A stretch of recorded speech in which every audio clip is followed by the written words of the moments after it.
Alors petit aparté rapide pour vous expliquer que maintenant ça va un petit peu changer sur le brasier d'Éole. Alors j'ai pas mal réfléchi et j'en suis venu à la conclusion que peut-être diviser les gros épisodes en 5 mini-épisodes serait peut-être plus agréable pour vous. On va tester, je vais tester à partir de maintenant, je vais sortir des mini-épisodes. Alors je vais pas, du coup ça implique que je vais pas tout sortir en une fois, mais plutôt petit à petit dans la semaine. Donc il y aura un épisode qui sortira, d'où le rythme de sortie un peu plus irrégulier que dont j'ai parlé la dernière fois.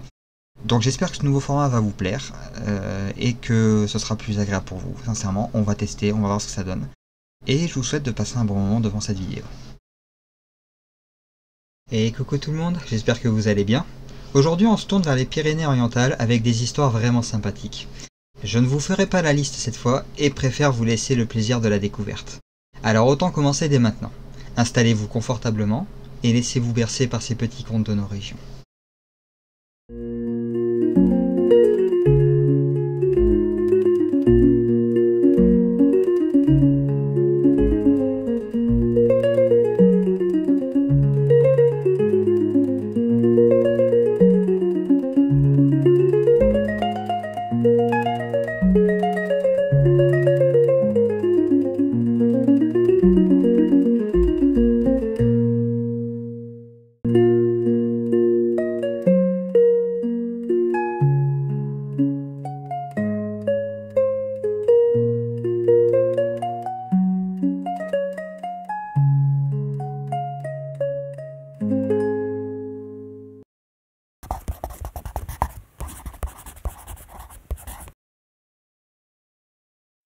L'étang, ou les étangs de Noëd, sont de ces endroits qui ont inspiré bien des légendes au fil du temps.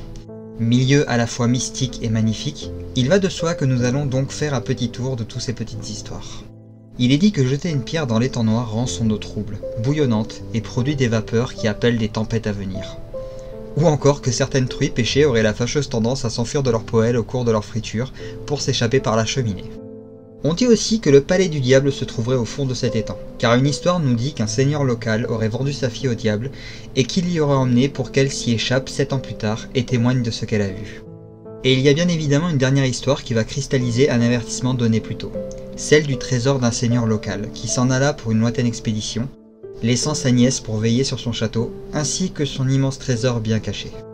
Malheureusement pour la jeune femme, le château se fait envahir par des soldats inconnus, qui admirent assez vite être des envoyés du comte de Cerdagne, ce dernier ayant connaissance du prodigieux trésor. La nièce ne pouvant résister, offrit donc la clé et donna la localisation dudit trésor qui se trouvait au milieu de l'étang de Noëd. Les hommes se mirent en route avec la jeune femme qui indiqua alors un gros rocher en son centre, où se trouvait la pièce renfermant le dit butin.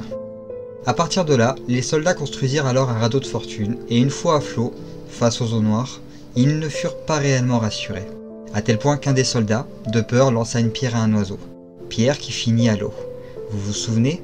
Trouble et bouillonnante.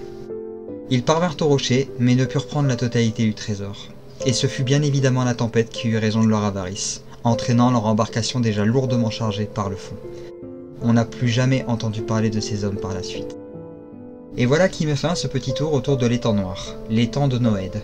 Bien évidemment, cela ne reste que des histoires façonnées par le temps et l'imagination de l'être humain. Cela dit, la truite sautée de Noëd sonne plutôt bien comme nom de plat, vous ne trouvez pas ?